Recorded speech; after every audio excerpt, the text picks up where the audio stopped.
ಜೈಲಿನಲ್ಲಿ ಮತ್ತೆ ಕೈ ಮುರಿದುಕೊಂಡ ನಟ ದರ್ಶನ್. ಜೈಲಿನಲ್ಲಿರುವಂತಹ ದರ್ಶನ್ಗೆ ಮತ್ತೆ ಬಲಗೈಗೆ ಗಾಯವಾಗಿದೆಯಂತೆ. ಬಲಗೈನಲ್ಲಿ ತೀವ್ರ ನೋವಿನಿಂದ ಬಳಲುತ್ತಿರೋ ದರ್ಶನ್. ಜೈಲಿನ ಆಸ್ಪತ್ರೆಯಲ್ಲಿ ವೈದ್ಯರಿಂದ ನಟ ದರ್ಶನ್ಗೆ ಚಿಕಿತ್ಸೆ ಆಗ್ತಾ ಇದೆ. ಈ ಹಿಂದೆ ಅಪಘಾತದಲ್ಲಿ ದರ್ಶನ್ ಕೈಗೆ ಗಾಯವಾಗಿತ್ತು.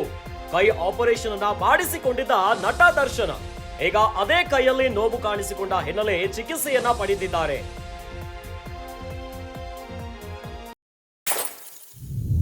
ರೇಣುಕಾಸ್ವಾಮಿ ಕೊಲೆ ಪ್ರಕರಣಕ್ಕೆ ಸಂಬಂಧಪಟ್ಟಂತೆ ಏಟು ಆರೋಪಿಯಾಗಿ ನಟ ದರ್ಶನ್ ಪರಪ್ಪನ ಅಗ್ರಹಾರದಲ್ಲಿದ್ದಾರೆ. ಇತ್ತ ಜೈಲಿನಲ್ಲಿ ಈಗ ದರ್ಶನ್ಗೆ ಕೈ ನೋವು ಶುರು ಆಗಿಬಿಟ್ಟಿದೆ. ಜೈಲಿನಲ್ಲಿ ಮತ್ತೆ ಕೈ ಮುರಿದುಕೊಂಡಿದ್ದಾರೆ ನಟ ದರ್ಶನ್.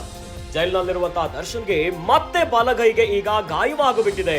ಬಲಗೈನಲ್ಲಿ ತೀವ್ರ ನೋವು ಕಾಣಿಸಿಕೊಂಡಿದ್ದ ಇದರಿಂದ ಬಳಲುತ್ತಿರುವಂತಹ ದರ್ಶನ್ಗೆ ಈಗ ಜೈಲಿನ ಆಸ್ಪತ್ರೆಯಲ್ಲಿ ವೈದ್ಯರಿಂದ ಚಿಕಿತ್ಸೆ ಆಗ್ತಾ ಇದೆ. ಇನ್ನು ಈ ಹಿಂದೆ ಅಪಘಾತದಲ್ಲಿ ದರ್ಶನ್ಗೆ ಕೈಗೆ ಗಾಯವಾಗಿತ್ತು. ಈಗ ಕೈ ಆಪರೇಷನ್ ಮಾಡಿಸಿಕೊಂಡಿದ್ದ ನಟ ದರ್ಶನ್ ಈಗ ಅದೇ ಕೈನಲ್ಲಿ ನೋವು ಕಾಣಿಸಿಕೊಂಡಂತ ಹಿನ್ನೆಲೆಯಲ್ಲಿ ಪರಪ್ಪನ ಅಗ್ರಹಾರದ ಜೈಲಿನಲ್ಲಿ ಚಿಕಿತ್ಸೆಯನ್ನ ಪಡೆದುಕೊಳ್ಳುತ್ತಿದ್ದಾರೆ. ಒಂದು ಕಡೆಯಲ್ಲಿ ಐಷಾರಾಮಿ ಜೀವನವನ್ನ ನಡೆಸ್ತಾ ಇದ್ದಂತಹ ದರ್ಶನ್ ಜೈಲು ವಾಸದಲ್ಲಿದ್ದಾರೆ. ಇತ್ತ ಈ ಹಿಂದೆ ನೋವಾಗಿದ್ದಂತಹ ಬಲಗೈಗೆ ಈಗ ಮತ್ತೆ ಗಾಯವಾಗಿಬಿಟ್ಟಿದೆ. ಬಲಗೈನಲ್ಲಿ ತೀವ್ರ ನೋವು ಕಾಣಿಸಿಕೊಂಡು ಈಗ ನೋವಿನಿಂದ ಬಳಲ್ತಾ ಇದ್ದಾರಂತೆ ನಟ ದರ್ಶನ್. ಜೈಲಿನ ಆಸ್ಪತ್ರೆಯಲ್ಲಿ ವೈದ್ಯರಿಂದ ದರ್ಶನ್ಗೆ ಚಿಕಿತ್ಸೆ ಆಗ್ತಾ ಇದೆ.